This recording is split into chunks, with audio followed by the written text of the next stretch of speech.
When I grew up, now I'm talking about being the child, not the parent, but when I grew up, my father never paid us to do chores. All my friends got paid, take out the garbage, rake the leaves, whatever. So I sat down with Dad one time. I said, Dad, all my friends get paid to do chores. You don't pay me to do chores. And he said, no. He said, it's a terrible idea. He said, and I never will. And I said, well, why not? He said, you do chores because you're part of the family. And I don't pay you to be part of the family. Mm. And then, of course, he had always had a good sense of humor. He said, by the time you were born, you already owed your mother for 9 months of room and board. So, shut up and take out the garbage. And then he told me, he said, no. He said, we're together. We're a team. We're a family. And so we do things for each other. There's no payment involved in it. It's what we do because we're family. And then, when I'm the middle child, older brother, younger sister, when we got to the 7th grade, Coach, he started paying us for reading books. He said, I put my money where my values are. He said, why would I pay you to be a garbage man unless I wanted you to grow up be a garbage man? Mm-hmm. And so he would pick out a book every month for us.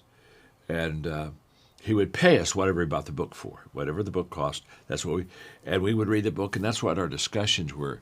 And so with my children, I never paid them to do chores again because that's part of the. Hey, there's stuff you do as a team. You do it as a team, mm-hmm. There's no advantages of doing it except it's because you're beside a brother or a sister to help them.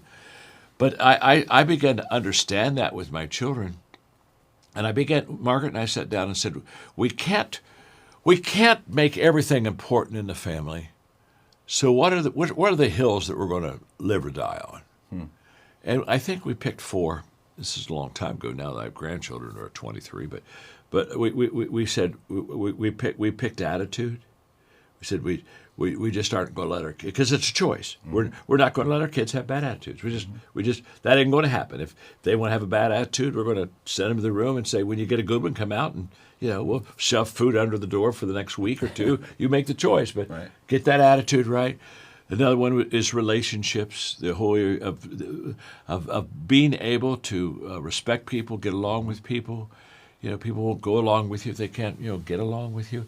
So we said it's got to be in there. And for us, faith was very important. So we said faith is a hill that we're going to die on, and the other one was hard work. You got to work hard. Nothing's going to come to you. You got to go get it.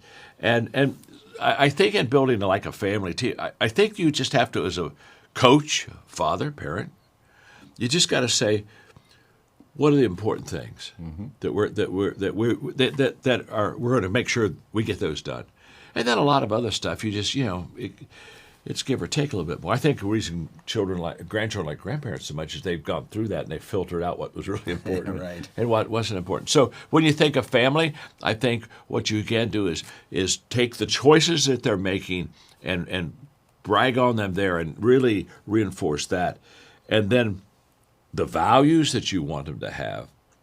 You want to have a values match with your team. And, people talk a lot about vision and where we're going, which is essential for a team. But honestly, the values that we have within us will determine how we even see that vision. And so we try to get a values match very quickly. We tell people we want diversity. We want all sizes, shapes. We love diversity. I mean, on a football team, you can't have all offensive tackles. You want diversity. But when it comes down to the values, the things that are important, that's what you did so well in your manual. You just said, okay, now if you're going to be a High State Buckeye, this is who we are. This is our DNA. This is what we look like. This is what we embrace. This is what we play for. And this is our reason for being on the field.